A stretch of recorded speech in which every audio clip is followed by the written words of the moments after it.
Hi friends, it's Jeff Hopper back here with Jeff Cranford, and we have been talking about who really is a Christian. And we've gotten to a point, Jeff, where we're kind of identifying the stages of maybe of a Christian life, and it's time to talk about a new believer, someone who has said yes to Jesus in a very recent time frame.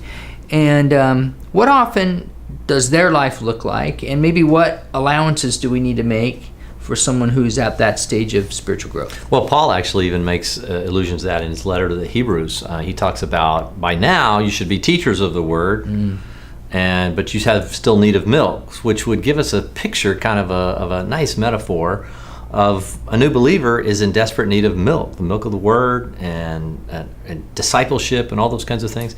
And I think a new believer is in a life and death tussle, in a sense, with the old self, and it's yet probably in many ways dominant. Now, there are great stories of someone who's addicted to drugs and this and that, and the Lord delivers them in a moment's time. All those are fantastic, but for the majority of our transformation, the early sanctification in our life, the cleaning us up, it takes time. It takes time being discipled. It takes starts and stops. There are failures that accompany that. Nobody can say you don't necessarily plan for failure, but there are going to be failures. There are going to be setbacks. And it's really no different. I think the Lord is no different with us than we are with an infant. I'm going to treat my infant differently than I'm going to treat my 6-year-old. And I'm going to treat my 6-year-old differently than I'm going to treat my 13-year-old. My 13-year-old differently than I'm going to treat my 20-year-old's, my 20-year-old. Yeah. As they're beginning to move out and begin to move into their calling in life. So it's really no different. Those stages are different. And there's a recognition of that. And there's a recognition by the Father as well. So it's hard to say, well, who's a Christian? And then make a comparison between someone who's been walking with the Lord for a year and someone who should have been radically transformed after 50 years of following Jesus. They're going to look differently. And that's not unusual. It's natural. It's something that Paul even gives heed to in the Word. So again, it's not for us to take a snapshot and then judge someone else and say whether they're in or out.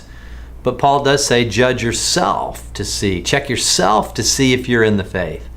Are you a follower of Jesus? And make that assessment, not based upon your denominational affiliation or who you know or what that looks like or the good things that you do. Are you a follower? A question we have to all ask ourselves. Yeah, it is a question we have to ask ourselves. You mentioned a couple of sessions ago about mercy being a great characteristic of a true follower, and certainly those who are older in the faith need to demonstrate mercy towards those who are younger in the faith, because there's going to be some stumbling and fits and starts. Correct. And remember, mercy, the ability to display mercy, is always founded in our recognition of how much mercy God has given us. If we imagine that God's mercy was incidental to our lives of goodness, then we are highly unlikely to extend mercy. Think of the Pharisees. They saw themselves during the time of Jesus as people who were already achievers with God and looked often with great disdain down on others. It's a key characteristic to a true follower of Jesus is someone who is bathed in mercy because of the mercy they recognize having received in their own life from the Father. So they are, in a sense, reflecting the nature of the Father. Yeah, which is really the true mark, isn't it? Absolutely. Yeah. Well, thanks, Jeff. And thank you. Next time we'll talk about those who are a little bit more mature in their walk with Christ.